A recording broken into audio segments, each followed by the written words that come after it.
Sarah Colton's heart stopped beating as she counted nearly 100 Comanche warriors surrounding her cabin at dawn, their weapons ready and eyes fixed on her door. The wounded boy she'd sheltered through the night lay hidden in her cellar, his blood still staining her hands as she faced what she was certain would be her final morning on Earth. Before we continue, don't forget to subscribe to the channel, like the video, and comment where in the world you're watching from. Let's go. Nebraska Territory, spring 1871. The wind howled across the plains with a vengeance that seemed personal, as if nature itself bore a grudge against those who dared to stake their claim on this unforgiving land. Sarah Colton stood at her cabin window, one hand pressed against the rough-hewn wood frame, watching as the tall grass bent and swayed beneath the onslaught like waves on a golden sea. The late April storm had arrived without warning, bringing with it a darkness that settled over her small homestead well before sunset. At 34, Sarah's face already carried the fine lines earned from years squinting against the harsh prairie sun. Her once vibrant auburn hair, now streaked with premature silver, was pulled back in a practical braid that hung between her shoulder blades. 5 months a widow, and still, every morning she woke expecting to hear Thomas's heavy footsteps on the porch, the familiar creak of the door as he returned from tending the livestock. But pneumonia had taken him during the bitter January cold, leaving Sarah alone on 80 acres of Nebraska territory that demanded more strength than she sometimes believed she possessed. Yet here she remained, because leaving meant admitting defeat. And Sarah Colton had never been one to surrender, not to this land, not to loneliness, and certainly not to fear. Lightning cracked across the sky, illuminating the cabin's interior for a brief, ghostly moment. The modest space held the few possessions she and Thomas had brought west from Pennsylvania: a cast-iron stove, a pine table with 3 mismatched chairs, a shelf of precious books, and the handmade quilt that covered her bed, a life distilled to essentials. "Just need to check the cellar doors," Sarah muttered to herself, reaching for the oilskin coat that hung by the door. Talking aloud had become a habit in the months since Thomas's death, a way to break the crushing silence that sometimes threatened to swallow her whole. Outside, the rain pelted her face like tiny needles as she made her way around the side of the cabin, holding a lantern that struggled against the wind. The storm cellar had been Thomas's pride, dug deep, lined with fieldstone, stocked with enough preserves to survive siege or drought. "A man provides," he'd said, as if anticipating his own absence. The wooden doors lay flat against the ground, secured with a heavy iron latch that had begun to show rust after the winter melt. Sarah bent to check it, making sure the recent rains hadn't warped the wood enough to allow water inside. That's when she heard it, a sound not of the storm, a whimper, weak and pained. Sarah raised her lantern, the light casting long shadows across the muddy ground. At first, she saw nothing but rain-soaked earth and the waving silhouettes of prairie grass. Then a movement caught her eye, a dark shape huddled against the cellar doors, her heart hammered against her ribs. Since the Harrington massacre 3 counties over last summer, every settler in the territory jumped at shadows.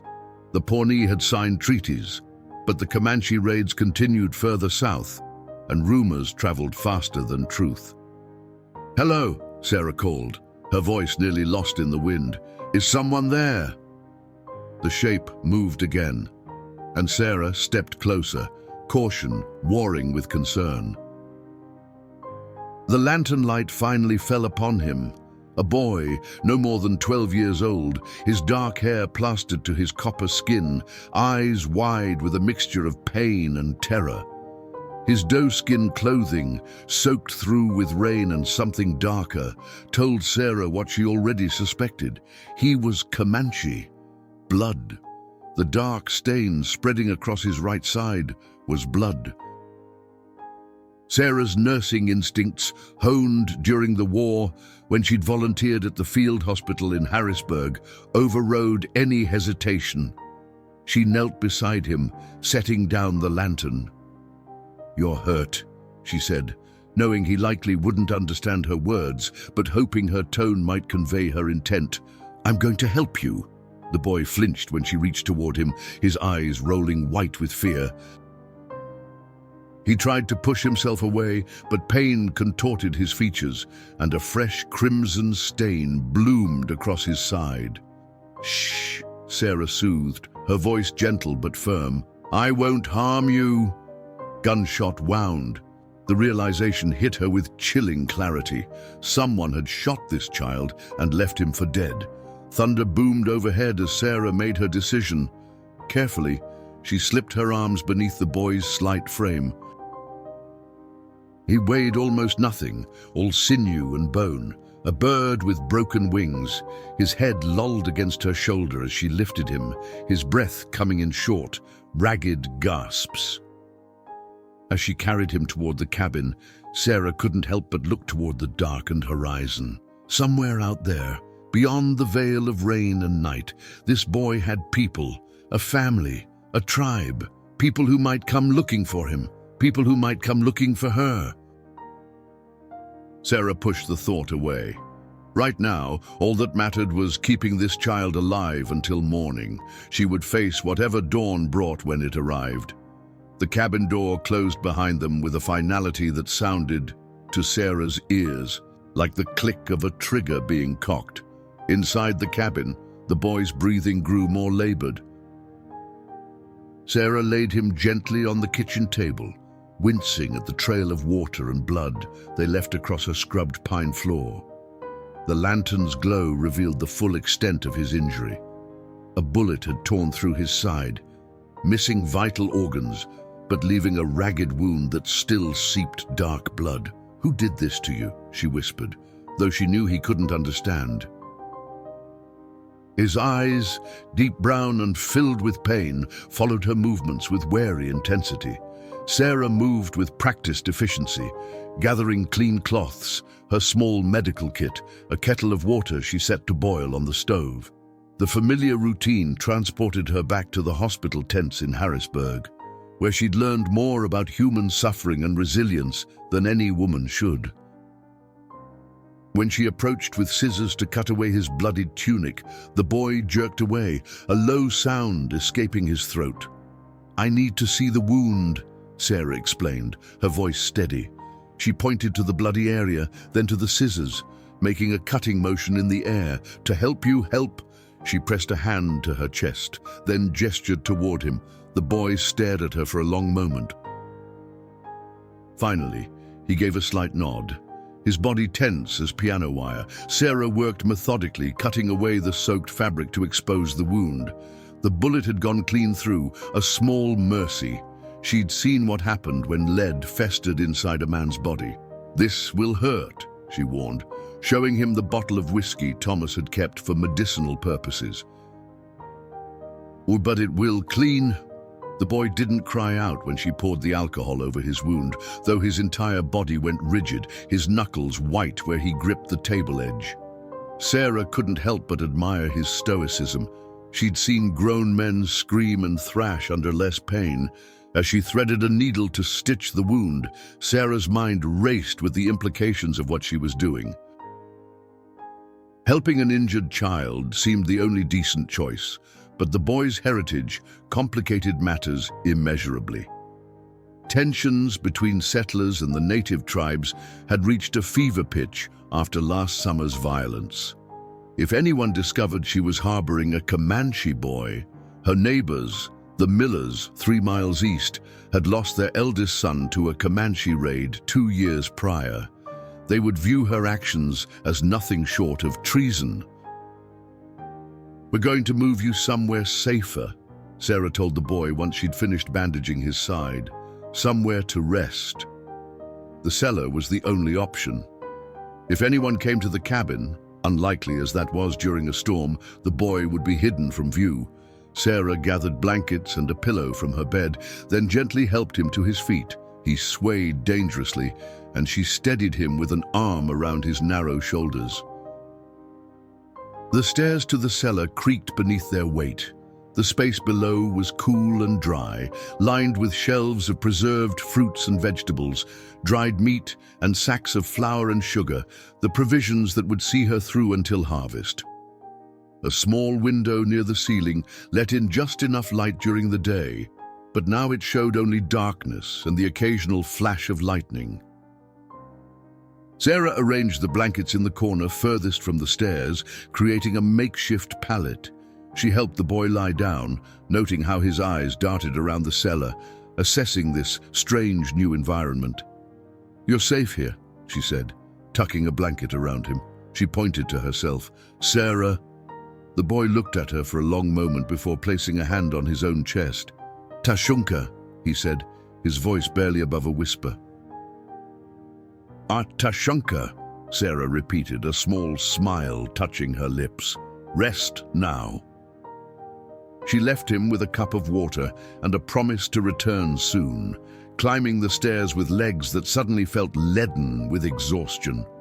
The full weight of her decision pressed upon her shoulders as she secured the cellar door. Sarah moved to the window, peering out at the storm-lashed prairie. The rain had lessened somewhat, but the wind still moaned around the cabin's corners. Somewhere out there, someone had shot a child and left him to die, someone who might come looking to finish what they'd started. Or worse, Tashunka's people might come searching for him, finding instead a white woman in a lonely cabin. She checked her husband's rifle, running her fingers along the smooth wooden stock. Thomas had taught her to shoot not long after they'd arrived in Nebraska territory. "A woman alone needs to protect herself," he'd said, as if prophetic of his own absence. She loaded it now, the familiar actions bringing little comfort. Sleep would not come easily this night. Sarah settled into the rocking chair by the stove, rifle across her lap, ears straining for any sound that didn't belong to the storm. The clock on the mantel ticked away the seconds, each one carrying her closer to a dawn she both dreaded and hoped for. In the cellar below, a wounded Comanche boy slept in the home of a woman who should, by all the unwritten rules of the frontier, be his enemy. And outside, the storm gradually began to subside, clearing the way for whatever the morning light would reveal. Sarah must have dozed, despite her resolve to keep watch. She woke with a start, momentarily disoriented by the dim, pre-dawn light filtering through her windows. The rifle still lay across her lap, and her neck ached from the awkward angle against the chair's wooden back. The storm had passed during the night, leaving behind a preternatural stillness. No birdsong, no rustling of wind through prairie grass, just silence, as if the world were holding its breath. Sarah rose stiffly, setting the rifle against the wall as she moved to stoke the dying embers in the stove. Her mind replayed the events of the previous night, half convinced she had dreamed the wounded Comanche boy, but the blood-stained cloths beside her washing basin confirmed the reality of it all. She prepared a simple breakfast of cornbread and coffee, setting aside a portion for Tashunka. The familiar routine helped calm her frayed nerves, though questions still whirled through her mind like autumn leaves caught in a gust. Who had shot him? How far had he traveled, wounded as he was, before collapsing at her cellar doors? And most pressing of all, was anyone searching for him? The coffee's bitter aroma filled the cabin as Sarah poured herself a cup, cradling it between her palms for warmth. April mornings still carried winter's chill, especially after a storm. She moved to the window, taking a sip as she gazed out at her land, assessing what damage the wind might have done to her newly planted fields. The cup slipped from her fingers, shattering on the floor. There, emerging from the mist that clung to the tall grass, were mounted figures, one, then three, then a dozen, materializing like specters at the edge of her property, warriors on horseback, their silhouettes unmistakable against the pale dawn sky. Comanche. Sarah's heart hammered against her ribs as she counted them, 20, 30 more appearing with each passing second. Their faces were painted in bold stripes of red and black, feathers and beads adorning their long black hair. Some carried rifles, others traditional bows and lances, the weapons held ready but not yet aimed at the cabin. They formed a silent half-circle around her home. Just beyond the fence, Thomas had built their first autumn here, waiting, watching. Sarah's hand trembled as she reached for the rifle, though she knew it would be useless against so many. Her thoughts flew to Tashunka, hidden in the cellar below. Had they come for him? Did they somehow know she harbored one of their children? She thought of the stories, whispered accounts of settlers found with their scalps taken, women carried off, cabins burnt to ash. But she also remembered Thomas's words, spoken when they'd first arrived, and she'd expressed fear of the native tribes. Most trouble comes from misunderstanding, Sarah. Fear makes monsters of men. The cellar. She should check on the boy, warn him, perhaps hide him deeper among the shelves of preserves. But even as she turned toward the cellar door, a movement outside caught her eye. One warrior had separated from the others, urging his paint horse forward toward her cabin. His presence commanded attention, taller than the others, his chest bare despite the morning chill. Adorned with a breastplate of bone beads, a single eagle feather stood upright in his hair, and his face bore the weathered lines of a man who had seen perhaps 40 summers. He stopped at her gate, dismounting with fluid grace. When he raised his hand, palm outward, the gesture was clear even across cultures.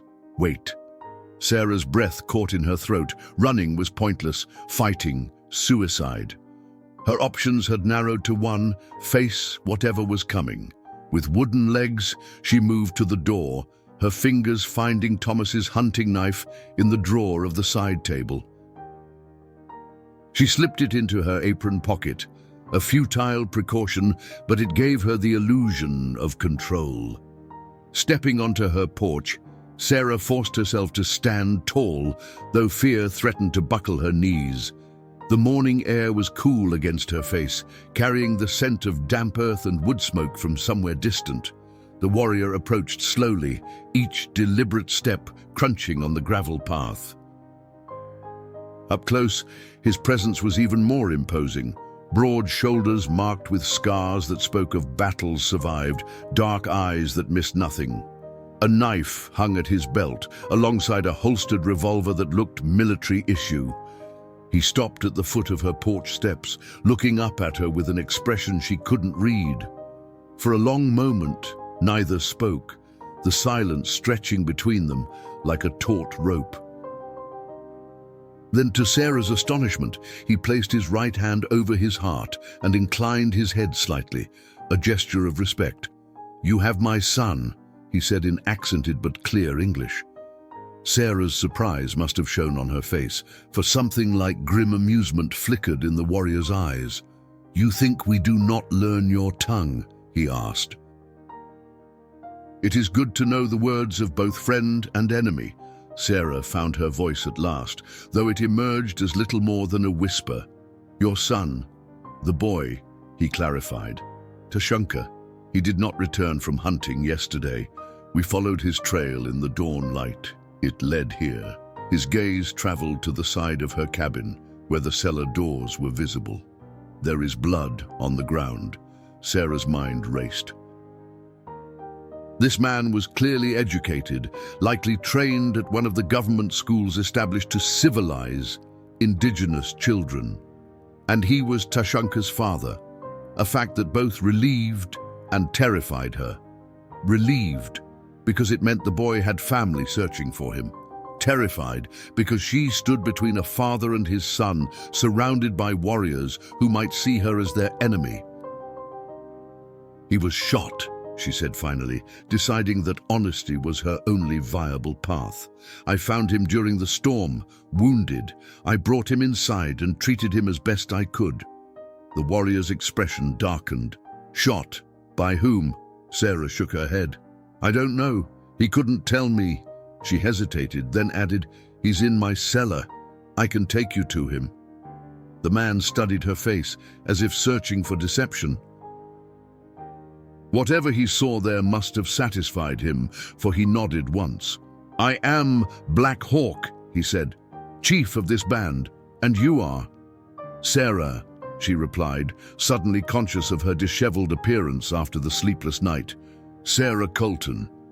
Black Hawk held her gaze for another long moment before speaking again. Show me my son, Sarah Colton. Sarah led Black Hawk into her cabin, acutely aware of the warriors who remained mounted outside, their silent vigil a reminder of how precarious her situation remained. The chief's presence filled the small space, his broad shoulders nearly brushing the doorframe as he ducked to enter. He paused, taking in the modest interior with a sweeping glance that seemed to catalogue every detail.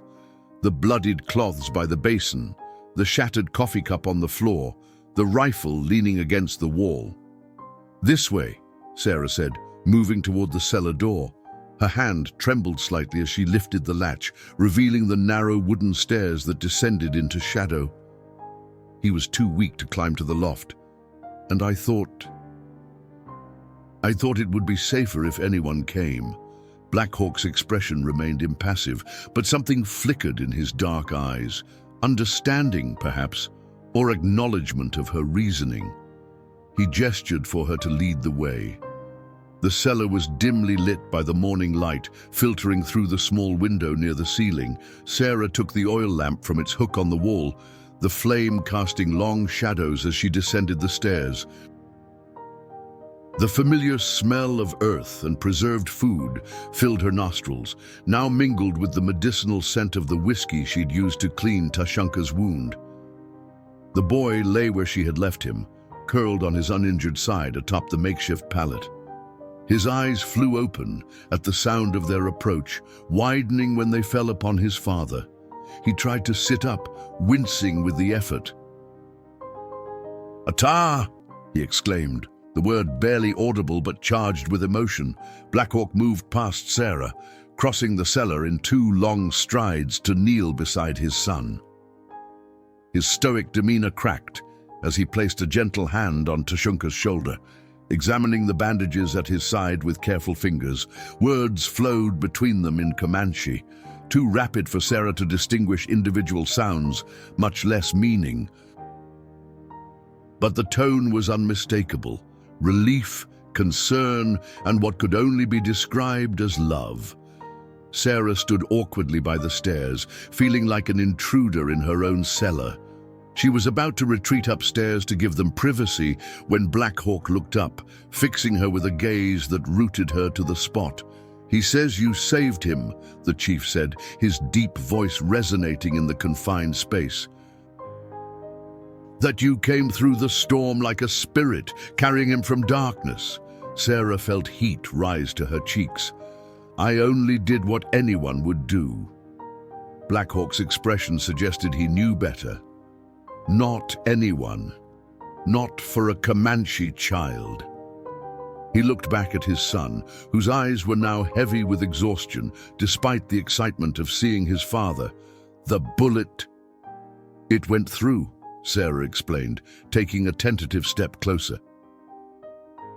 Thankfully. I cleaned the wound with alcohol and stitched both entry and exit. He's young and strong. With rest and care, he should heal well." Black Hawk nodded, something like respect glimmering in his expression. "You have knowledge of healing." "I was a nurse during the war," Sarah explained, "in Pennsylvania, before we came west. And now you are alone." It wasn't a question. Sarah straightened her shoulders slightly. "And my husband died this past winter, pneumonia." Black Hawk absorbed this information, his gaze lingering on her face before returning to his son. He spoke again in Comanche, and Tashanka replied, his voice weak but earnest. The boy's hand went to his side, then gestured towards Sarah, clearly recounting the treatment she had provided. After a moment, Black Hawk rose to his full height, towering in the low-ceilinged cellar. He needs more rest before he can be moved, Sarah nodded. Yes, at least another day, preferably 2. The ride would reopen his wound. The chief studied her, as if weighing a decision. Then we will make camp here. Sarah's heart skipped a beat. Here, on my land.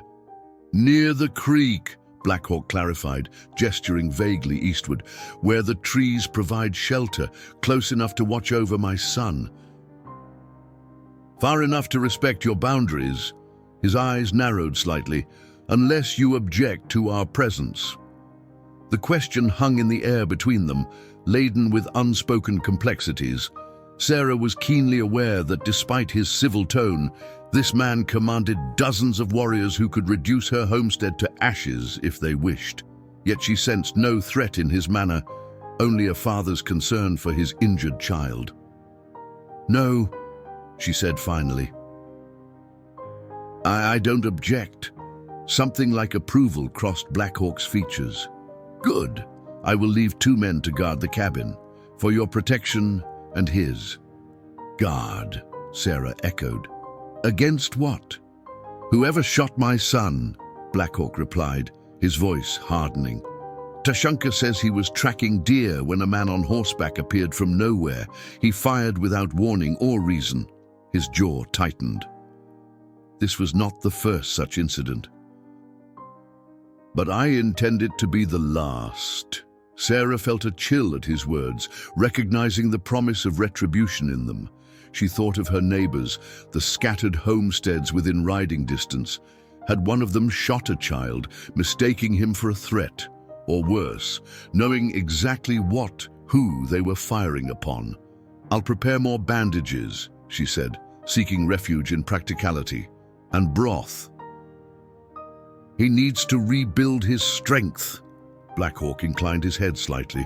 We will provide meat. My people will not be a burden on your stores, Sarah Colton. The sound of her full name on his lips startled her.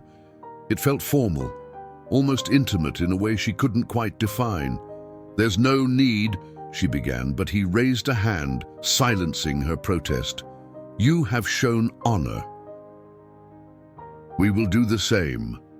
He glanced once more at his son, who had drifted back to sleep, then moved toward the stairs. I must speak with my warriors. They are concerned about their future chief.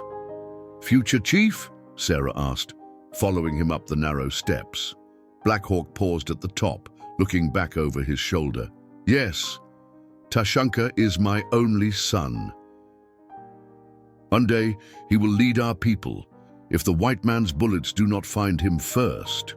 The statement hung in the air, a stark reminder of the precarious existence the Comanche faced. Sarah had no response that wouldn't sound hollow or patronizing. Outside, the warriors still maintained their vigilant circle around her cabin. When Black Hawk emerged onto the porch, a visible ripple of tension passed through their ranks. He raised his hand, calling out in Comanche. Whatever he said caused the warriors to relax slightly, though their watchful posture never fully eased. Sarah stood in the doorway, suddenly conscious of how this scene must appear to the outside world, a white woman and a Comanche chief emerging together from her cabin as dozens of painted warriors looked on. If any of her neighbors happened to ride by, as if reading her thoughts, Black Hawk turned to her. And do you fear what others will think? He asked, his voice low enough that only she could hear. Sarah met his gaze, surprised by his perception. I fear what they might do, she answered honestly. To you, to your people, to me. A ghost of a smile touched his lips. Then we understand each other. Sarah Colton. For that is a fear my people live with every day. By midday, the Comanche had established their camp near the creek, just as Black Hawk had indicated. From her kitchen window, Sarah could see the smoke from their fires rising in thin columns against the clear spring sky. Two warriors remained stationed near her cabin as promised, one by the front porch, another at the edge of her vegetable garden, their presence both reassuring and unsettling. Sarah busied herself preparing a hearty broth from the last of her winter stores, adding dried herbs and the precious onions she'd been saving for a special occasion. The familiar routine of cooking helped calm her frayed nerves, though questions about what would happen next continued to plague her thoughts. A soft knock at the door interrupted her work. Sarah wiped her hands on her apron before answering, surprised to find a Comanche woman standing on her porch. She appeared to be in her 30s, with a regal bearing and intelligent eyes that assessed Sarah with open curiosity. A small leather pouch hung from her belt, decorated with intricate beadwork in geometric patterns. "I am Morning Star," the woman said in careful, accented English that reminded Sarah of Black Hawk's speech. "I come to help with the boy." Sarah stepped aside to let her enter, noting the warrior by the porch made no move to interfere. "You speak English well," she observed. Morning Star's lips curved into a small smile. "I was taken to the mission school when I was young, before I escaped and returned to my people." Her expression grew more serious. "Black Hawk says you have medicine knowledge." "Some," Sarah admitted. "From the war," Morning Star nodded, opening the pouch at her belt to reveal several small bundles of dried plants and a stone mortar no bigger than her palm. "I bring healing herbs, for fever, for pain, for strength." Something in Sarah recognized a kindred spirit, another woman who understood the burden and privilege of caring for the wounded. "I've made broth," she offered, gesturing toward the stove. Would you like to see him now?" Together they descended to the cellar where Tashunka lay awake, his dark eyes tracking their movement. Morning Star spoke to him softly in Comanche, kneeling beside his makeshift bed. She examined Sarah's stitches with approving eyes before mixing some of her herbs with water from the cup Sarah had left beside him. "Good work," she said to Sarah, watching as Tashunka drank the bitter mixture without complaint. "And clean hands, even stitches." She tilted her head slightly. "You were wife to a doctor." "No," Sarah replied, oddly touched by the compliment, "but I worked alongside many during the war, learned what I could." "War teaches hard lessons," Morning Star agreed, rising to her feet with fluid grace. "I will come again when the sun begins to set." "The boy should eat your broth when he wakes." As they climbed back upstairs, Sarah gathered her courage to ask the question that had been nagging at her. Are you Black Hawk's wife?" Morning Star's expression remained neutral. "I am his sister. Tashunka's mother walks with the ancestors, 3 winters now." "I'm sorry," Sarah said softly, understanding the loss all too well. "And she died with honor, defending our camp from bluecoats." Morning Star's eyes held Sarah's, as if challenging her to respond to this revelation. Sarah merely nodded, recognizing that grief crossed all cultural boundaries, as did the complicated feelings that surrounded violent death. "My husband caught pneumonia helping a neighboring family during a blizzard. Sometimes I wonder if he would still be alive if he'd been less determined to help." Morning Star studied her for a long moment. "Yet you helped Tashunka, a stranger, even knowing the risk." "I couldn't do otherwise," Sarah said simply. Something like respect passed between the two women, a silent acknowledgement of shared values despite their different worlds. As Morning Star left, Sarah returned to her broth, adding the last pinch of salt from her dwindling supply. Through the window, she noticed increased activity at the Comanche camp. several riders returning, presumably from hunting. Among them was Black Hawk, unmistakable even at a distance. She watched as he dismounted, handing the reins of his paint horse to a younger warrior. Even in this ordinary action, there was an inherent dignity to his movements, a confidence born of knowing exactly who he was and his place in the world. It struck Sarah that despite losing his lands, his traditional way of life, and even his wife, Black Hawk carried himself with more certainty than any white man she had ever known. The afternoon stretched on, the spring sun warming the cabin as Sarah tended to her regular chores, feeding the chickens, checking her small herd of goats, and inspecting the garden plots for storm damage. The Comanche guards observed her movements but did not interfere, maintaining a respectful distance. As she knelt to stake a tomato plant that had been bent by the wind, Sarah became aware of a presence behind her. Rising and turning, she found Black Hawk standing a few yards away, a freshly dressed deer haunch in his hands. "Your guards are very quiet," she remarked, brushing dirt from her skirt. "They are warriors, not guards," he corrected, though his tone held no rebuke. "And yes, silent movement is necessary for survival." He extended the meat toward her, as promised. Sarah accepted the offering with both hands. "Thank you. This is generous." Black Hawk's gaze moved over her garden, taking in the neat rows and careful planning.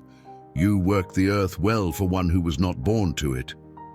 "I've had to learn many things since coming west," Sarah admitted. "Not all of them successfully." The ghost of a smile touched his lips again. "As have my people, since the white man came. Some lessons are harder than others." The parallel was not lost on Sarah. For a moment, they stood in silence, the spring breeze carrying the scent of damp earth and wild prairie grasses. "Your sister has been kind," Sarah said finally. "She brought herbs for Tashunka. Morning Star is wise in the old ways. Between your medicine and hers, my son will heal quickly." He paused, his expression growing more serious. "You asked about guards. There is reason for caution. My scouts found tracks near where Tashunka was shot.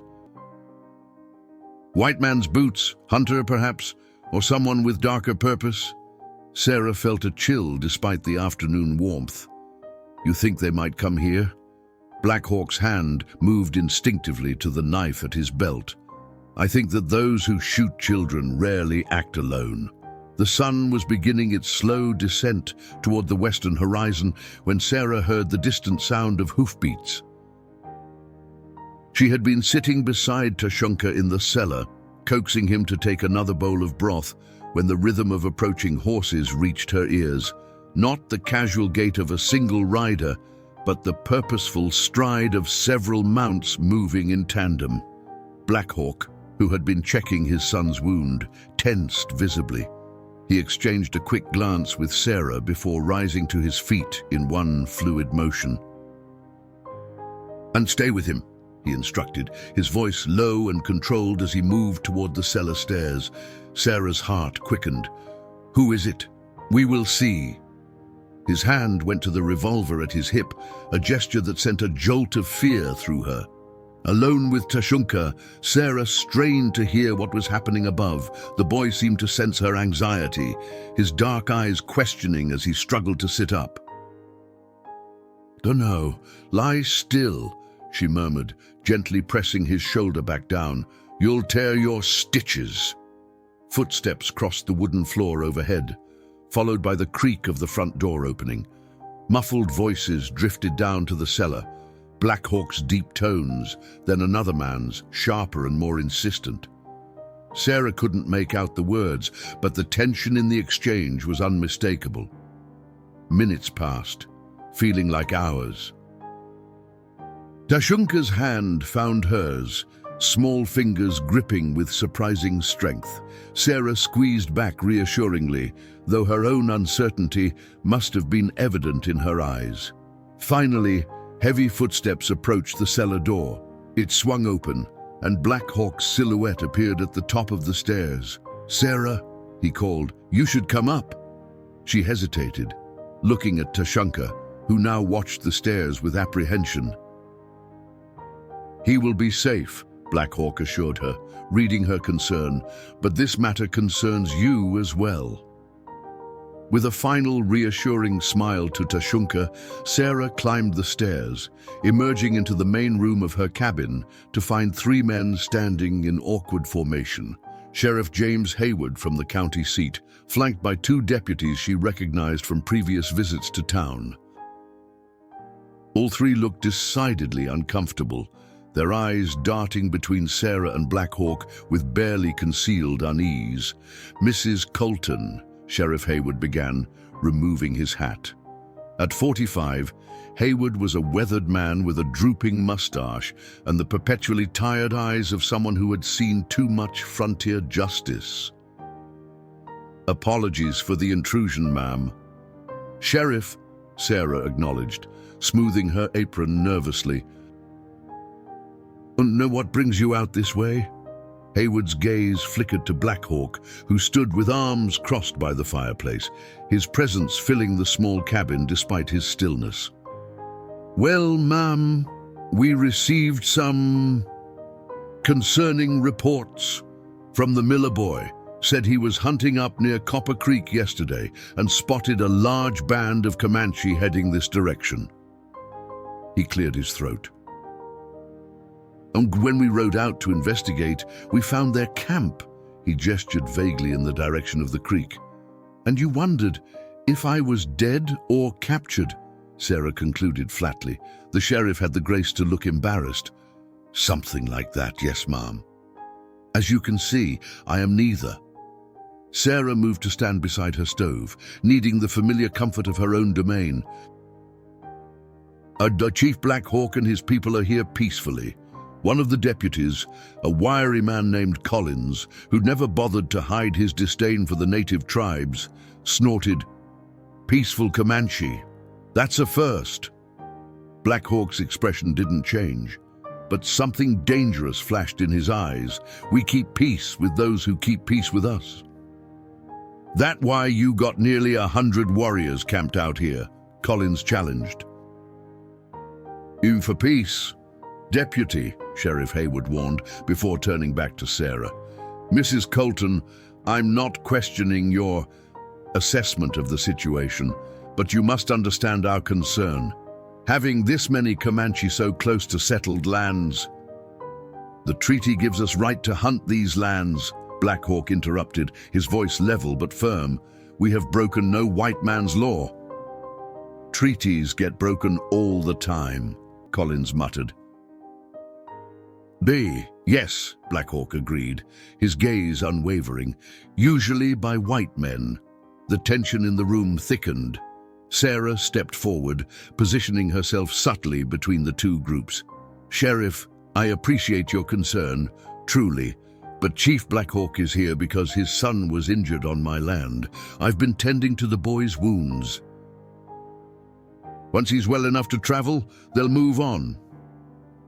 She chose her words carefully, aware of how easily the situation could escalate. Haywood's brow furrowed. "Injured how?" Sarah hesitated, glancing at Black Hawk. It was his story to tell or withhold. "Shot," the chief said after a moment, "by a white man while hunting alone." The deputies exchanged glances, while Sheriff Haywood's frown deepened. "Shot. By whom?" "That," Black Hawk replied, "is what we intend to discover." The implication hung heavy in the air, that the Comanche were not simply passing through, but actively seeking whoever had attacked Tashunka. "Now, hold on," Haywood said, his hand moving instinctively toward his holstered revolver. "I can't have vigilante justice in my county. If someone shot the boy, that's a matter for the law to handle. Your law," Black Hawk observed, "rarely finds justice when Indian blood is spilled." Collins' face reddened. "You suggesting we don't do our job, Chief?" "I am stating a truth you already know." Black Hawk replied calmly. Sheriff Hayward raised a placating hand. "Let's all just settle down. Mrs. Colton, may I see the boy?" "Verify his condition." Sarah nodded, leading the sheriff toward the cellar door. Black Hawk followed silently, leaving the deputies shifting uncomfortably by the front entrance. Tashunka was awake when they descended, his eyes widening at the sight of the uniformed sheriff. He instinctively pressed back against the wall, wincing as the movement pulled at his stitches. "It's all right," Sarah assured him, moving to his side. "Sheriff Hayward just wants to see that you're okay." Hayward approached cautiously, bending to examine the bandaged wound with practiced eyes. Having served in the war before taking up his badge, he knew bullet wounds well enough. "Clean shot," he observed, straightening. "Rifle from the look of it. Hunting accident, maybe." "My son says the man saw him clearly," Black Hawk replied. "Uddin shot without warning or provocation," Hayward sighed, rubbing his mustache. "That's a serious accusation." "It is not an accusation. It is what happened." Black Hawk's voice remained calm, but his eyes never left the sheriff's face. "Would you call it an accident if it was a white child who lay bleeding?" The question seemed to strike Hayward like a physical blow. He glanced down at Tashunka, who met his gaze with solemn dignity, despite his pain and fear. "No," the sheriff admitted finally. "I reckon I wouldn't." He turned to Sarah. "The boy's lucky you found him, Mrs. Colton." "I did what anyone would do," Sarah said, the phrase feeling worn from repetition. "No," Black Hawk countered softly. "Not anyone." His eyes held hers for a moment, conveying something deeper than gratitude. The three adults climbed back to the main room, where the deputies stood in uneasy silence. "Well," Collins prompted when they emerged, "the boy's been shot, sure enough," Hayward confirmed, "and Mrs. Colton's been tending him proper." "So what now?" the other deputy asked. "We just leave Mrs. Colton here with all these savages camped on her doorstep?" Sarah stiffened at the slur, but before she could respond, Black Hawk stepped forward. "Sarah Colton saved my son's life," he said, his voice carrying the weight of authority that had made him chief. "She is under my protection. No harm will come to her while my people are here." He turned to Sarah. "Unless you wish for these men to remain." The question placed her squarely in the middle, forced to choose between the representatives of her own society and the man whose son she had saved. But looking at Sheriff Hayward's uncertain expression and Collins' barely concealed hostility, the choice was surprisingly easy. "I believe I'm safer with Chief Black Hawk's warriors watching over me than I would be alone," she said firmly. Hayward studied her face, then nodded slowly. "Your decision, Mrs. Colton, but I'll be sending riders to check on you regular." He replaced his hat, signaling to his deputies. "And Chief, I understand wanting justice for your boy, but you let me handle the investigation. That's my job." Black Hawk inclined his head slightly, neither agreeing nor refusing.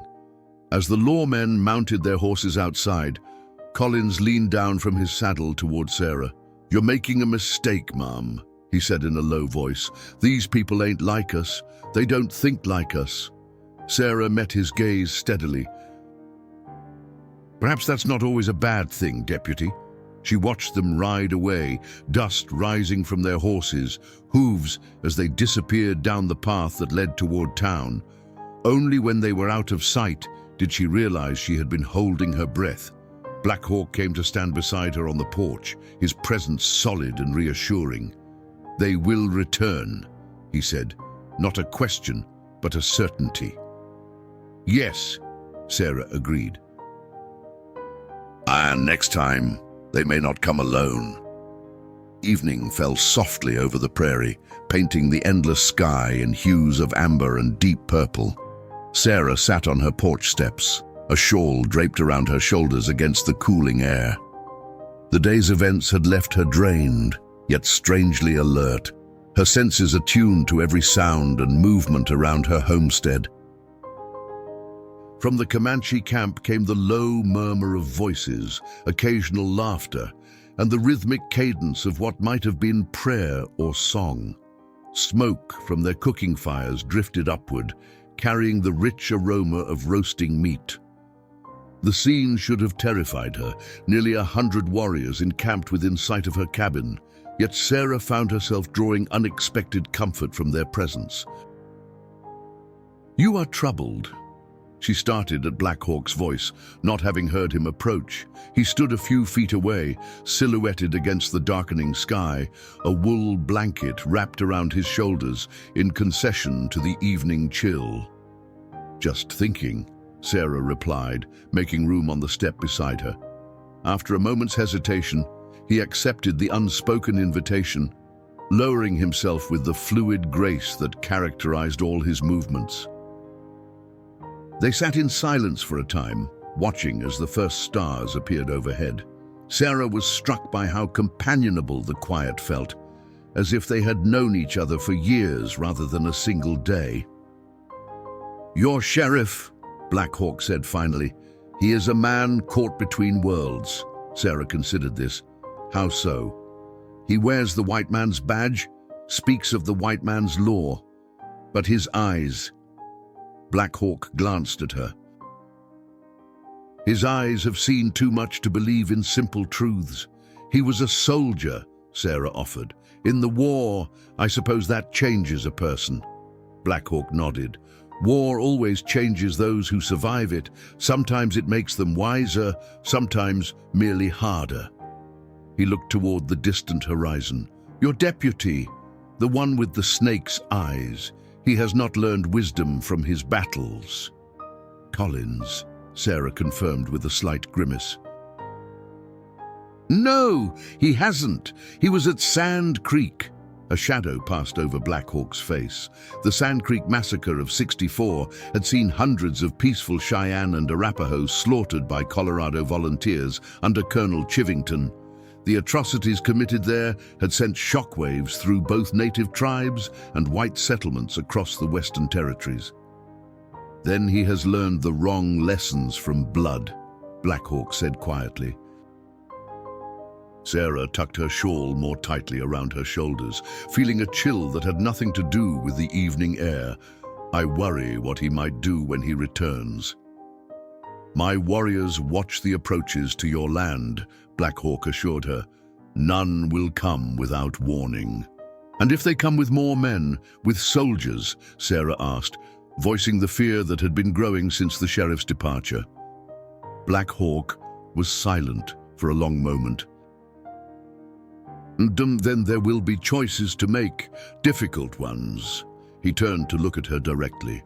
"You have already made one such choice today, standing with us rather than your own people."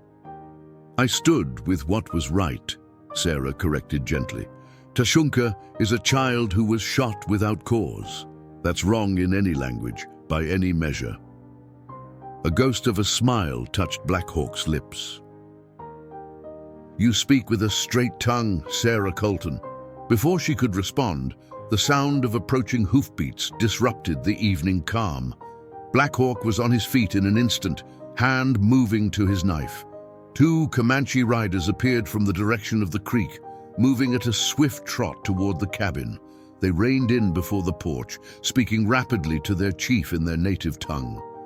Black Hawk's expression darkened as he listened. He issued a series of sharp commands, sending one rider racing back toward the main camp while the other remained. "What is it?" Sarah asked, rising to her feet. "My scouts found a camp," Black Hawk replied, his voice tight with controlled anger. 5 men, heavily armed. They are positioned near the pass that leads to the north hunting grounds, the same area where Tashunka was shot. Sarah's heart quickened. "The settlers?" "No." Black Hawk's jaw clenched. "Buffalo hunters, men who kill for hides and leave the meat to rot." His contempt was palpable. "They have a new camp, but old boot prints match those found where my son's blood stained the earth." The implication was clear. You think they shot Tashunka? I think they saw an Indian boy alone and decided one less Comanche in the world would suit them.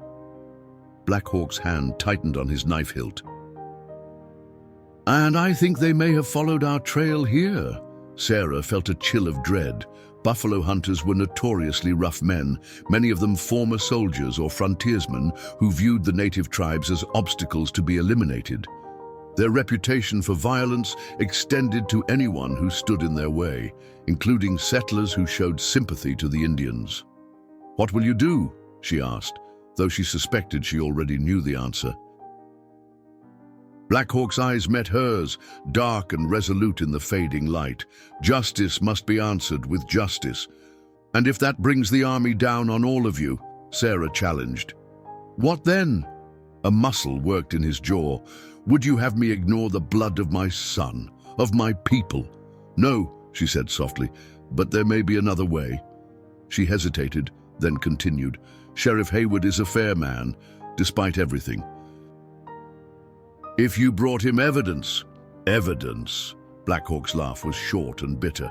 "What evidence would convince a white court to condemn white men for shooting an Indian child? Boot prints, suspicions." He shook his head.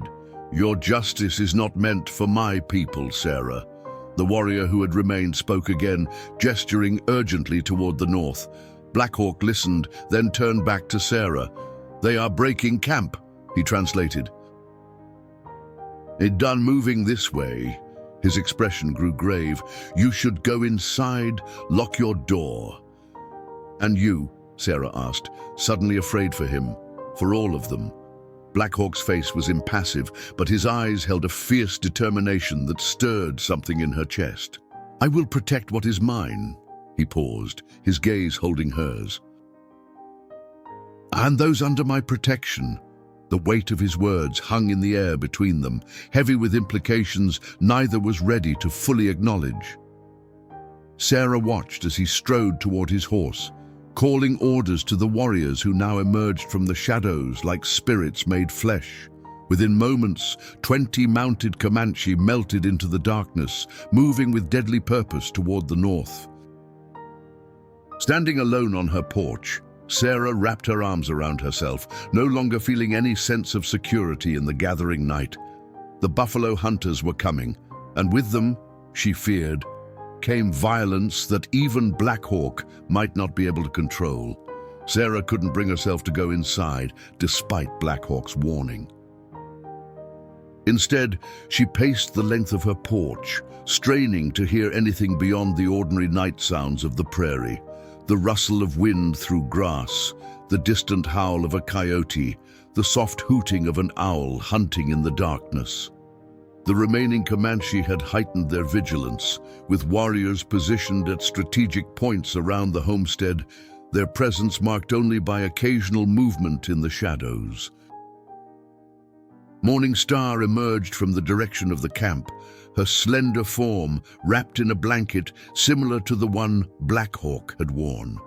Without a word, she joined Sarah on the porch, her quiet presence oddly comforting. "He should not have gone," Morning Star said finally, her eyes fixed on the northern horizon where her brother and his warriors had disappeared. "The hunters are dangerous men. They drink the white man's whiskey that makes them crazy." "He felt he had no choice," Sarah replied, though her own heart echoed the woman's concern. Morning Star's expression was solemn in the silver moonlight that now bathed the prairie. "My brother has carried too much death. Our mother, our father, his wife. Each loss carves away another piece of his heart." She glanced at Sarah.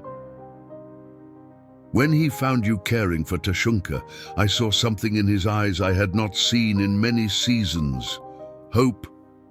Sarah didn't know how to respond to this unexpected confidence. Before she could formulate a reply, a sharp whistle cut through the night, a signal from one of the warriors. Morning Star tensed, her hand moving to a knife hidden beneath her blanket. "Someone comes," she whispered. "Not our people." Sarah peered into the darkness, making out the shape of a lone rider approaching from the east, the direction of town, not the northern pass where Black Hawk had gone. The horse moved at an unhurried walk. Its rider slumped slightly in the saddle. One of the Comanche guards materialized from the shadows, arrow nocked but not drawn. The rider halted at his silent command, raising empty hands in the universal gesture of peace. Mrs. Colton, the voice that carried across the yard was young, uncertain. "It's Jacob Miller. Sheriff Hayward sent me." Sarah stepped off the porch, moving toward the rider with Morningstar close behind. As she drew nearer, the moonlight revealed a boy of perhaps 16, his face pale beneath a too large hat. Jacob was the youngest son of her neighbors to the east, a quiet lad who occasionally helped with heavier tasks around her homestead after Thomas's death. "Jacob," she acknowledged, noting his nervous glance at the Comanche warriors now visible at the edges of her yard. "What brings you here so late?" The boy shifted uncomfortably in his saddle. "Sheriff sent me to warn you. There's trouble brewing in town." He swallowed hard.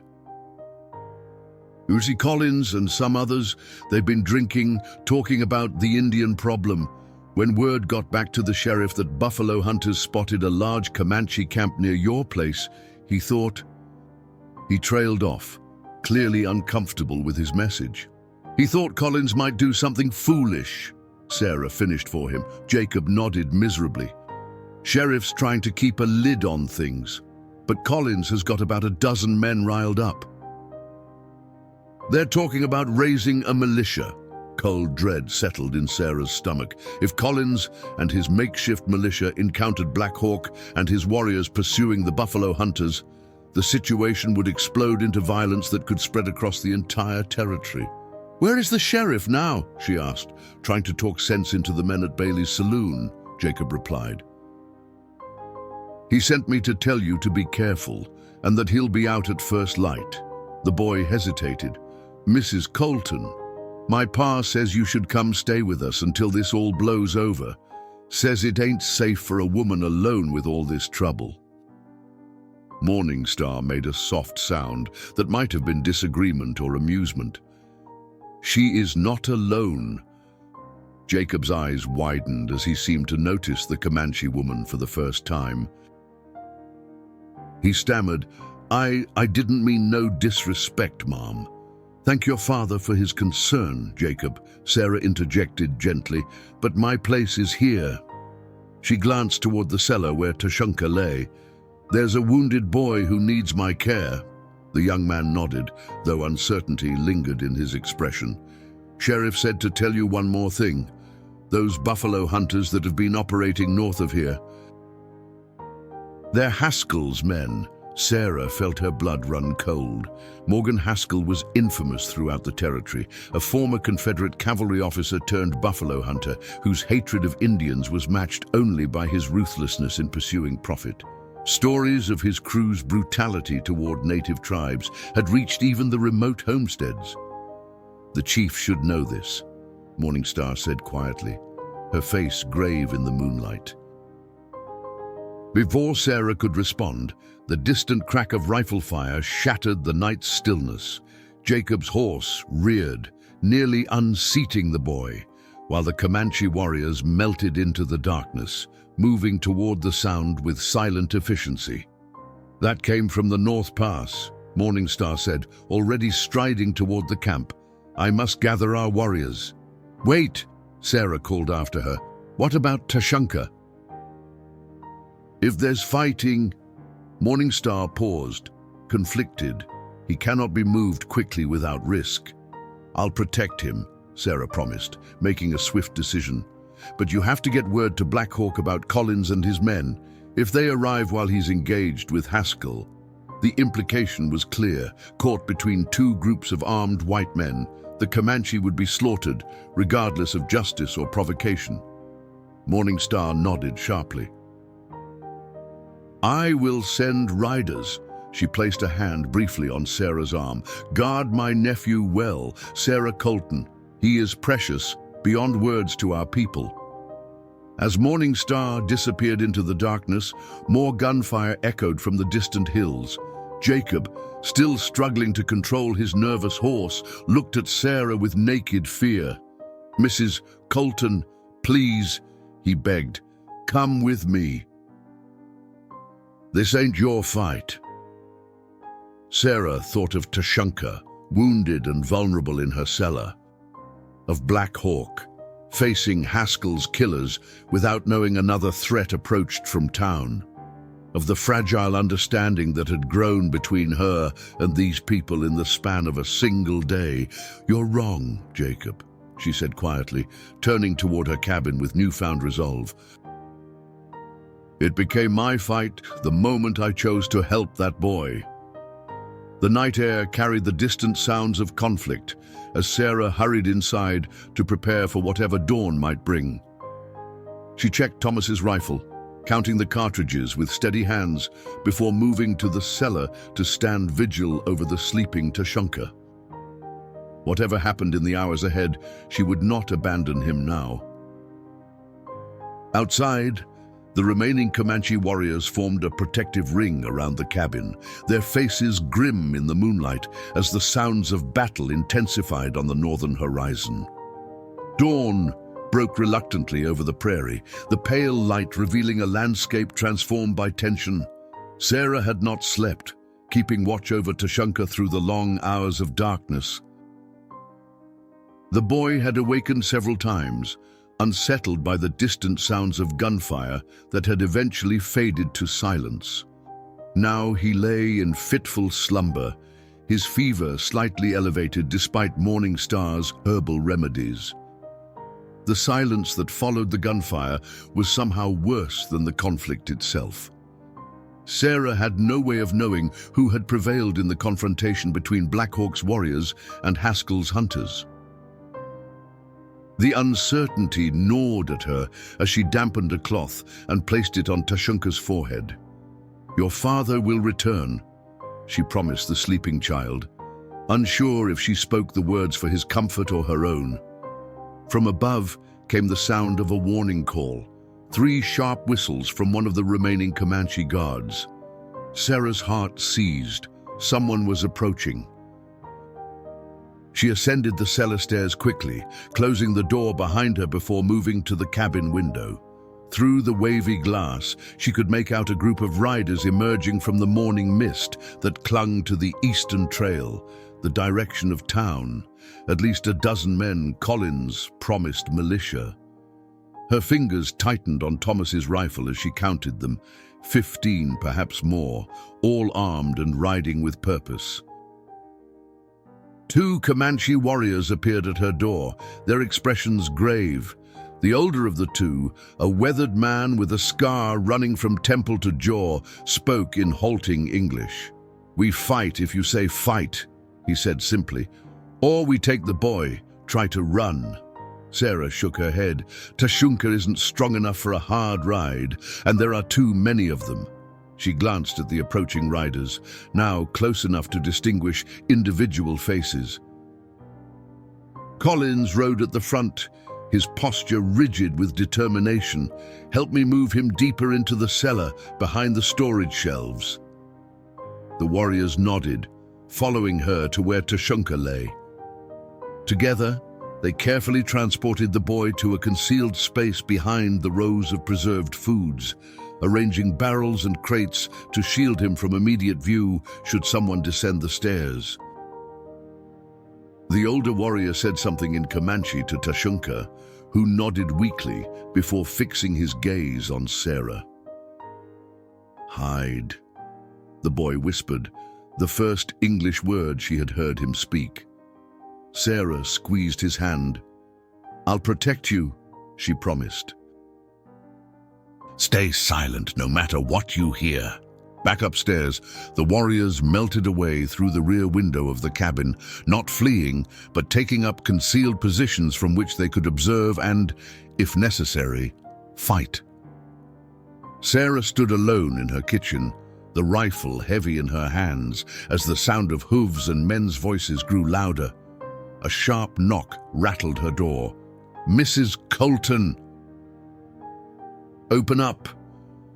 Colin's voice carried the unmistakable edge of a man spoiling for conflict. Sarah took a deep breath, set the rifle aside, visible but not in her hands, and opened the door to find Collins and 3 other men standing on her porch. Behind them, the rest of their makeshift militia waited on horseback, rifles resting casually but ominously across their saddles. "Deputy," she acknowledged, keeping her voice steady, "what brings you and your friends to my property so early?" Colin's gaze swept past her into the cabin, searching. "Where are they, Mrs. Colton?" "Who?" she asked, though she knew perfectly well whom he meant. "Don't play dumb with me," Colin snapped. "The Comanche. We know they were camped here yesterday. Chief Black Hawk and many of his people left during the night," Sarah replied truthfully, omitting that a small guard remained hidden around her homestead. "Left to do what, exactly?" one of the men behind Collins demanded. Sarah recognized him as Frank Whitaker, who owned the general store in town. His normally jovial face was set in hard lines of suspicion. "I didn't ask for their itinerary, Mr. Whitaker," Sarah replied coolly. Collins took a step forward, crowding her doorway. "Step aside, ma'am. We need to search your property." "On whose authority?" Sarah demanded, standing her ground. Sheriff Haywood made it clear yesterday that he would handle any investigation. "Sheriff's busy dealing with reports of gunfire up north," Collins retorted. "Meanwhile, we've got a large band of Comanche roaming free near our homes, our families." His hand rested meaningfully on his holstered revolver. "Now step aside." Sarah didn't move. "No." The simple refusal seemed to catch Collins off guard. "Excuse me?" "I said no, Deputy."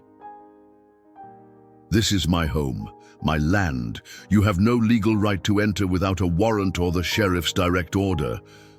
She drew herself up to her full height, channeling a courage she didn't entirely feel. "Unless you plan to force your way in, is that the kind of law you uphold?" Uncertainty flickered across Collins' face, visible even beneath his bushy mustache. Lawlessness was one thing on the remote frontier, but openly violating a white woman's property rights in front of witnesses was another matter entirely. The standoff might have continued indefinitely if not for the sound that suddenly echoed across the prairie. The rhythmic drumming of many horses approaching at speed from the north. All heads turned toward the sound. "Comanche!" someone shouted from among the mounted men. And indeed, emerging from the northern trail came a line of warriors, their silhouettes distinct against the morning sky. At their center rode a figure Sarah recognized instantly. Black Hawk, his tall frame unmistakable even at a distance. But there was something wrong with his posture, a slight slump that spoke of injury. Collins' hand moved to his gun. "Looks like we got here just in time, boys." "Stop!" Sarah stepped out onto her porch, placing herself between Collins and the approaching Comanche. "Look at them, Deputy. They're not charging. They're returning, some of them wounded." She pointed to where several warriors clearly supported injured companions. "If they meant you harm, you'd never have seen them coming." As the Comanche drew nearer, Sarah could see that Black Hawk was indeed injured. A dark stain spread across his left shoulder, and his face was drawn with pain.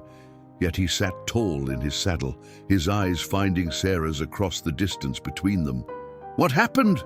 she called out, ignoring Collins' warning hand on her arm. Black Hawk reined in his horse a cautious distance from Collins' men, the rest of his warriors following suit. The two groups faced each other across 30 yards of open ground, the tension palpable in the morning air. "Haskell," Black Hawk replied, his voice carrying despite his evident exhaustion. "He and his men were waiting in ambush. We lost 3 warriors. They lost more." Murmurs rippled through Collins' militia. Morgan Haskell was known to most of them, A dangerous man, but one who represented the harsh frontier justice many privately endorsed. "You killed Haskell," Collins demanded, his hand still hovering near his revolver. Black Hawk's gaze never left Sarah's face as he answered, "No, he escaped with 2 others. The rest will hunt no more buffalo." Finally, he shifted his attention to Collins. "They admitted shooting my son and called it target practice. Is this the kind of man you would defend, Deputy?" Collins flushed. "I'm defending law and order, something you people wouldn't understand." "Yet here we stand," Black Hawk observed calmly, though Sarah could see the effort it cost him to maintain his composure through his pain. "We could have ridden down on your town in the night. We could have attacked you here, divided and unprepared. Instead, we faced only those who harmed one of our children, one of Collins' men, a farmer named Peterson, whose homestead bordered the Miller property, lowered his rifle slightly. He's got a point, Collins. If they wanted a war, why come back here where they knew we'd be waiting?" "Because they're savages," Collins spat. "They don't think like civilized folk." "No," Black Hawk agreed, his gaze sweeping the militia. "We do not abandon our wounded. We do not shoot children for sport. We do not call ourselves civilized while committing barbarous acts." His eyes returned to Sarah. "And we do not forget those who show courage and compassion when it would be easier to turn away." Something shifted in the air, a subtle rebalancing of the moral scales. Several of the militiamen exchanged uncomfortable glances, their certainty visibly wavering. My son," Black Hawk continued, addressing the entire group now. "How is he?" "Alive," Sarah answered. "His fever is up slightly, but the wound is clean." Black Hawk nodded, relief briefly softening his stoic expression. Then, to everyone's surprise, he slowly dismounted, wincing as the movement pulled at his wounded shoulder. Unarmed, he walked forward until he stood just yards from Collins and his men. "I am tired of blood," he said simply, "tired of burying my people, tired of watching your kind push us further from the lands that sustained us for generations." He gestured toward Sarah's cabin. "This woman showed that another way is possible. She saw my son not as Comanche, but as a child in need. I ask you to see us the same way, not as enemies to be feared, but as people who wish only to live in peace." For a long moment, no one spoke. The morning breeze whispered through the tall grass, carrying the scent of damp earth and sage. In that silence, Sarah moved to stand beside Black Hawk, her choice clear for all to witness. The impasse might have broken either way, into violence or understanding, when the sound of another horse approaching drew all eyes to the western trail. Sheriff Haywood appeared, riding hard, his face grim with determination. "Collins!" he bellowed as he drew near. "Stand down, all of you!" The deputy's face darkened. "Sheriff, we've got the situation under control." "Like hell you do," Haywood snapped, reining in his horse sharply.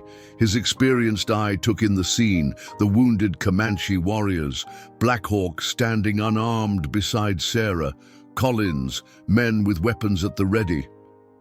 "I told you I'd handle this, deputy. Or did you forget who wears the badge in this county?" Collins' jaw worked, but he offered no reply. Haywood dismounted, approaching with measured steps. "Chief," he acknowledged Black Hawk, "I heard gunfire to the north last night. I'm guessing that was you and Haskell's crew." Black Hawk inclined his head. "They admitted shooting my son. We sought justice. And Haskell escaped, wounded." Haywood nodded slowly.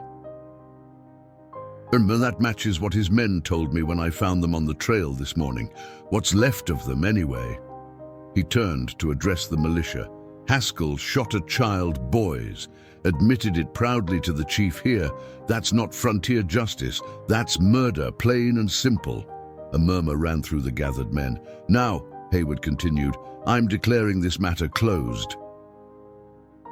The Comanche acted in defense of their own, against men who committed a crime any court would recognize." His stern gaze swept the militia. "Anyone who has a problem with that can turn in their guns and leave my county. I won't have vigilantes undermining what little law we've managed to establish out here." Collins' face contorted with suppressed rage. "This isn't over, Sheriff." "Yes, it is," Hayward replied firmly. "Unless you want to explain to Judge Wilson why you led an armed mob against a woman's homestead without a warrant or probable cause." He nodded toward Sarah. "Mrs. Colton, I apologize for this intrusion. Rest assured it won't happen again." As if the sheriff's words had broken a spell, the tension began to dissipate. One by one, the militia members lowered their weapons, some looking embarrassed, others simply relieved that conflict had been averted. Collins, recognizing his support had evaporated, turned on his heel and stalked back to his horse without another word. Sarah watched them ride away, the sense of relief tempered by awareness of how narrowly disaster had been avoided. Beside her, Black Hawk swayed slightly, the toll of his wound and the night's exertions finally catching up with him. "You need tending," she said quietly, noting the fresh blood seeping through his shirt. Black Hawk looked down at her, his dark eyes filled with an emotion she couldn't quite name. "As do my warriors," he acknowledged. "But first, I would see my son." Together, they walked toward the cabin, Morning Star and the other warriors converging from their hiding places to join their chief. The sheriff remained behind, ensuring the last of Collins' men departed without incident. At the cabin door, Black Hawk paused, placing his hand briefly on Sarah's shoulder. The simple gesture conveyed what words could not: gratitude, respect, and something deeper that neither was ready to name. "Your courage this day," he said softly, "will be remembered in the stories of my people long after we are gone." Sarah met his gaze steadily. "I hope those stories have many more chapters yet to be written." The ghost of a smile touched his lips as they entered the cabin together, the morning sun streaming through the windows to illuminate a new day, and perhaps a new understanding between two worlds that had collided at the threshold of her humble homestead. 3 days passed with an uneasy peace settling over Sarah's homestead. The Comanche remained camped by the creek, though their numbers had diminished as Black Hawk sent many of his people back to their main encampment further west. Only 20 warriors stayed behind, along with Morning Star and a few other women who helped tend to the wounded. Tashunka's fever had broken, and he now sat propped up in Sarah's kitchen, watching with bright eyes as she kneaded dough for the morning bread. His recovery had been swift once the crisis passed, the resilience of youth asserting itself with each passing day.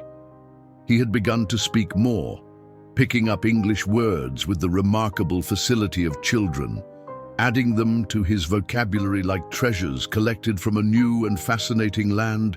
"Sarah," he said, testing her name on his tongue for perhaps the 100th time. "Bread."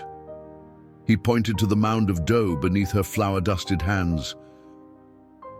"Yes," she confirmed with a smile. "Bread. Are you hungry again?" Tashunka nodded enthusiastically. The boy's appetite had returned with a vengeance, and Sarah found herself baking more than she had since Thomas was alive.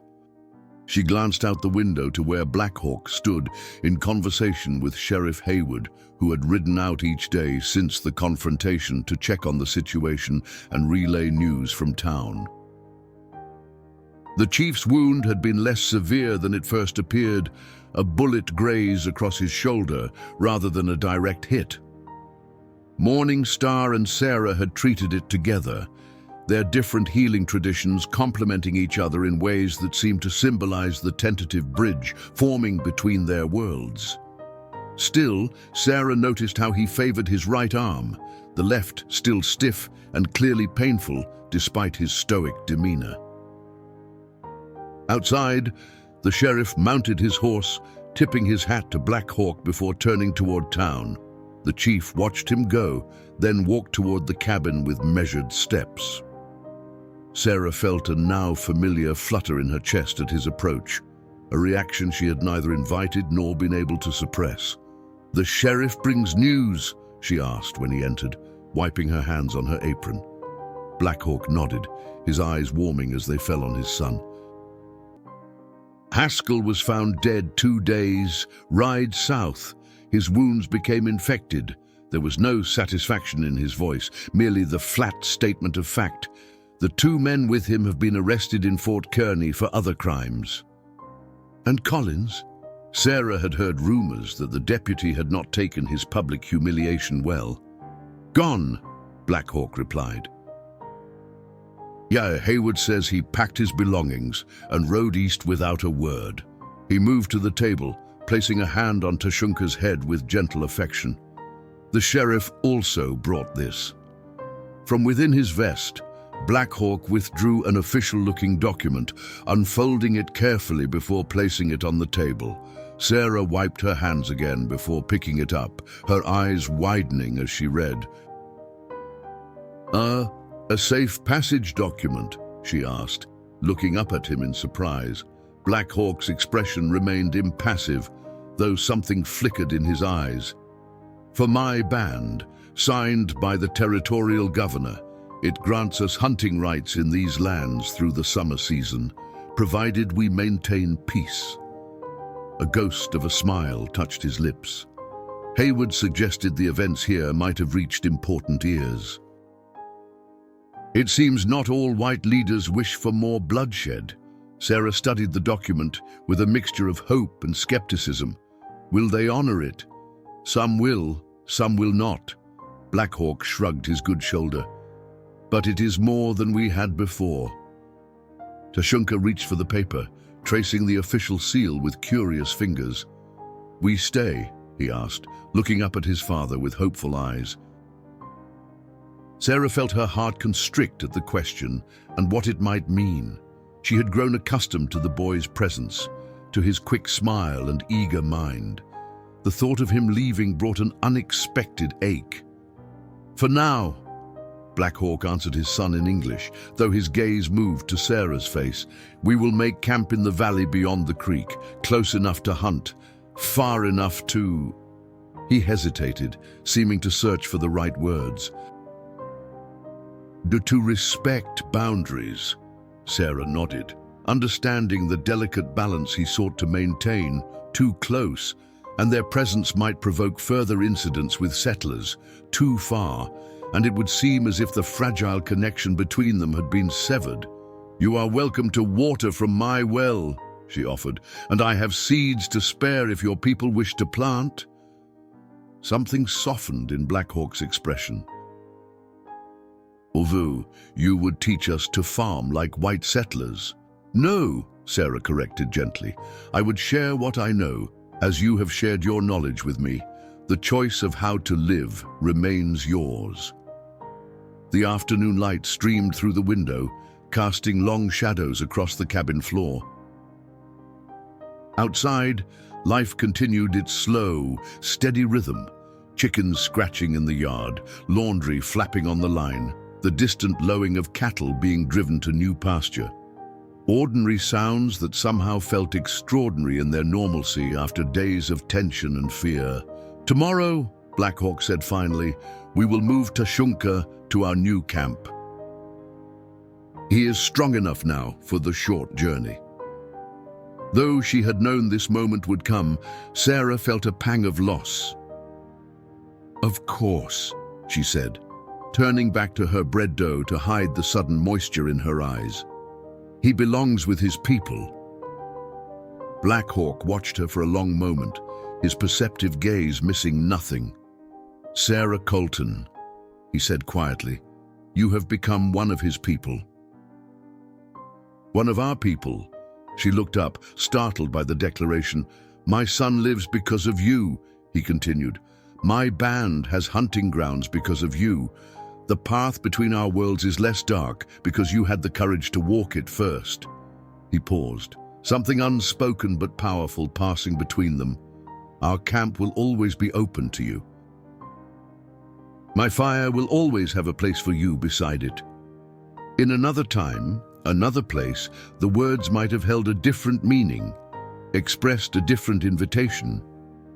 But here, on the Nebraska frontier, where two worlds collided with such frequent violence, they were a precious gift, an acknowledgement that some boundaries could be crossed without bloodshed, some differences bridged with understanding rather than fear. My door will always be open to you, Sarah replied, the simple words carrying the weight of a vow. All of you. The following morning dawned clear and bright, the prairie stretching to the horizon in shades of green and gold beneath an endless blue sky. Sarah stood on her porch, watching as the Comanche broke camp by the creek, their movements efficient and practiced. Tents were dismantled, horses packed, fire pits carefully extinguished, leaving barely a trace of their week-long presence.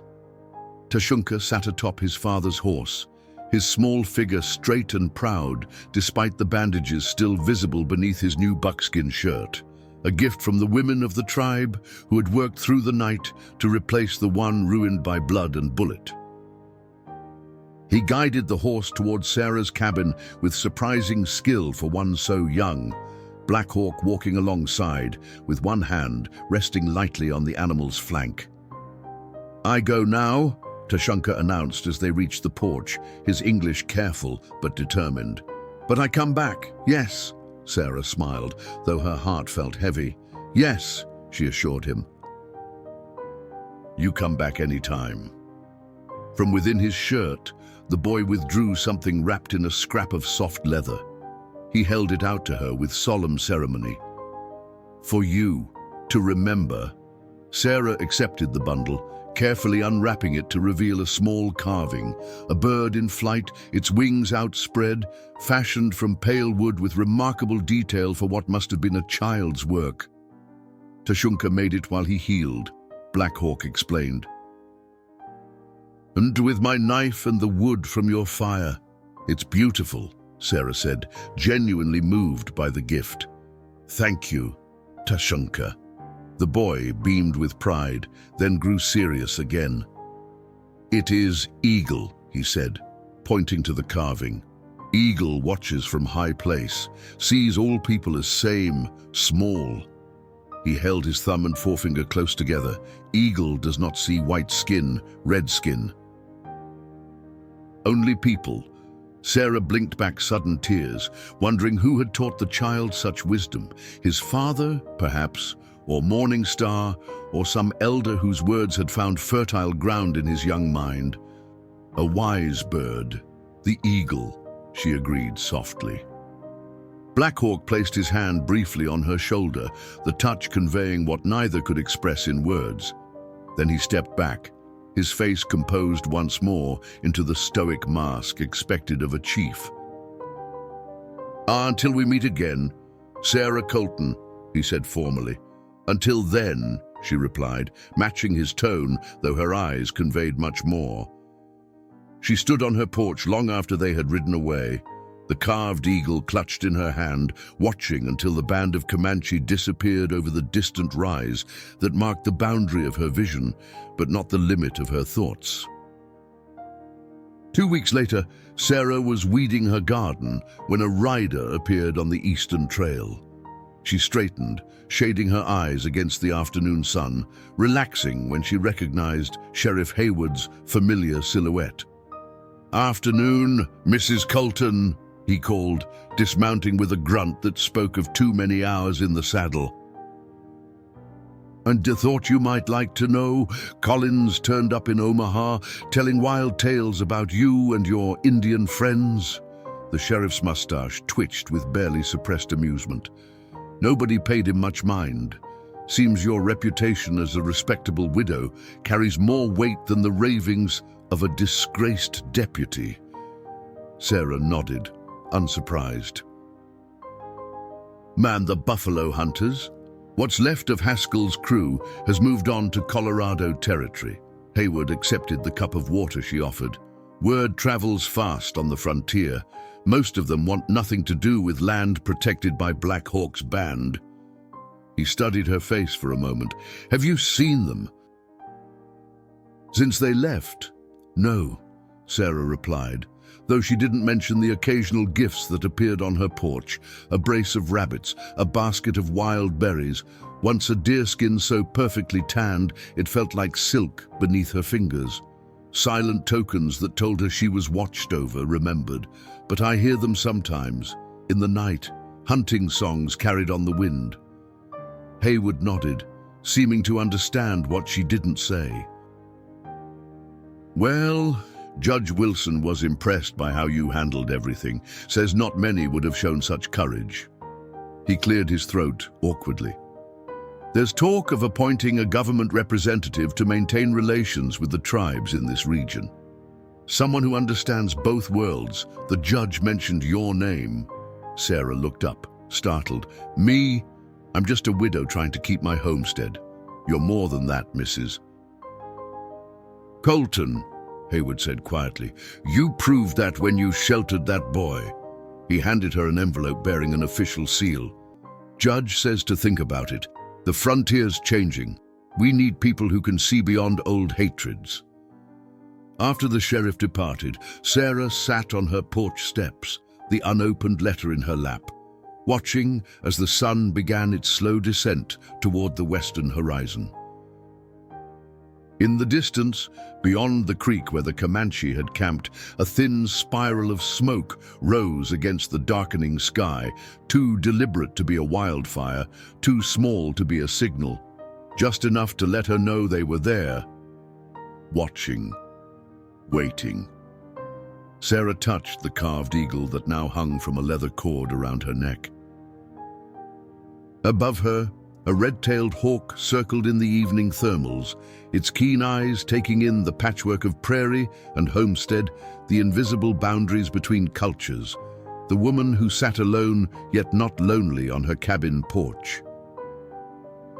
The bird called once, a high, piercing cry that seemed to echo Sarah's own unspoken thoughts, that some wounds could heal, some divides could be bridged, and some unexpected encounters could change not only individual lives, but perhaps, in their small way, the course of history itself. As darkness fell, Sarah Colton rose from her porch steps, letter in hand, and walked into her cabin. Behind her, she left the door unlatched, a gesture that would have been unthinkable mere weeks ago. Now it stood as a silent invitation, a declaration of trust and a promise that, at least on this small patch of Nebraska territory, a different way was possible. The carved eagle caught the last light of day, seeming almost to take flight in the gathering shadows, a symbol of the freedom that comes not from separation, but from the courage to reach across the chasms that divide us.